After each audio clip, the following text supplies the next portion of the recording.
Hello, Azrienoch. This is Nick in San Francisco. I'm going to post this as a video response to one of your videos. It won't be on point, however. I simply couldn't think of another way to send it to you, so I thought this would be the easiest way to figure that out.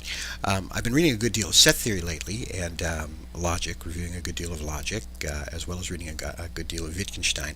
I was happy, therefore, to find your channel on YouTube. It was a great discovery, because you seem to deal with the same sort of things I'm interested in, as well as absurdity. I've been fascinated by absurdity for many years, and I think it's at the heart of what motivates a lot of my own personal inquiry and torments it as well. So I wanted to share some ideas with you. I was reading about truth tables, and the author in the book made the statement that all the possibilities for truth and falsity should be laid out, so that theoretically a machine could decide the validity of a logical flow of argument, and the truth or falsity of any particular proposition, in the great axiomatic universe, which led me to think about machines.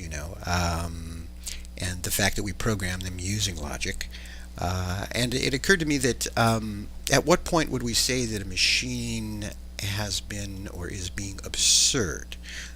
They do spit out a lot of random characters, and we look at that. We don't call it absurd. We might say it's meaningless. There's a new language, meaningless or absurd.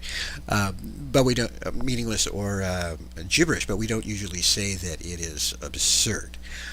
Seems to me that absurdity then perhaps has a closer relationship with meaning. It's closer to meaning than we usually ascribe to it. At what point does something stop being just random and start to be absurd in its relation to meaning?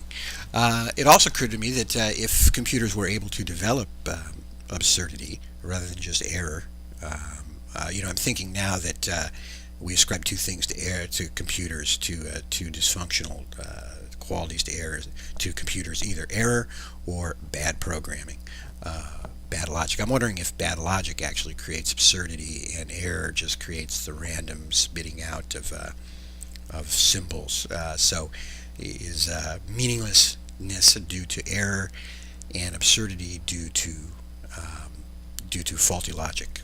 That's a complete tangent. It also occurs to me that we embed them in commands. We embed commands in them, in a flow of argument or flow of logic within a computer. So, in a sense, were a computer to develop the ability to be absurd, to be humorous, wouldn't this constitute the ultimate act of rebellion? Absurdity, I think, is at the core of humor. And this brings up the possibility of an aesthetics of absurdity. I'd certainly find certain things more pleasing than other things, certain forms of absurdity more pleasing, humor being one of them, and then certain abstract absurdities I find fascinating as well. The empty set being a subset of every set, for instance, I find fascinating. But that would take me down a whole different train of thought. I was also thinking about, let me refer to my notes here. Sorry to burn time. Oh, absurdity itself, the word absurdity. I remember reading some time ago, quite a while ago, that the root of the word absurd was surdo, which means deaf. And the way the person defining the word, what they attributed it to was that observing deaf people at the time, perhaps in ancient Greece or Rome, deaf people were considered to be somehow ridiculous, making gestures and pointing, and yet having no meaning. So thus the word absurd was termed as the meaninglessness of deaf people attempting to communicate. I think it's fascinating. It makes the word absurd in one sense, a politically incorrect word, a sort of mocking of a disability.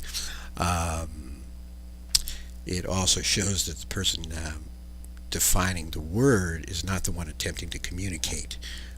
It would be the deaf person pointing and gesticulating who is really in the struggle for communication, trying to bridge languages, not the person coming up with the defining the word, actually. Um, so we then have to wonder whether the pathos born of the struggle to communicate is far more meaningful somehow than simply the simple critique of or negative disdain that goes into the creation of the word.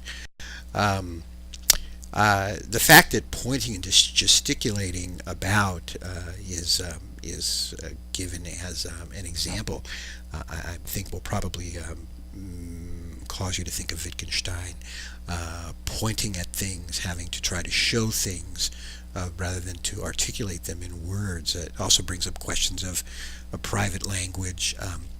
Obviously, in this case, the person who can't hear is making the attempt to communicate, to bridge two different language systems, and not the other. But it's kind of very interesting that somehow it's linked to the attempt to communicate. Um, I think. Oh, back to computers for a second. I'm wondering if the first emotion a computer would experience would be the emotion of humor or absurdity, at least raw absurdity, and next possibly humor. I mean, they can't really do much else. They don't have arms or legs. They have logic, and they have commands, and and also I'm wondering how they would have evolved to the point of absurdity, whether that would be through error or faulty logic or some combination of the two. How can we expect the evolutionary process to take place? I will now. Evolution is or development of a process is a complete tangent too. So I'm going to sign off on this video here. Nice talking to you. Take care.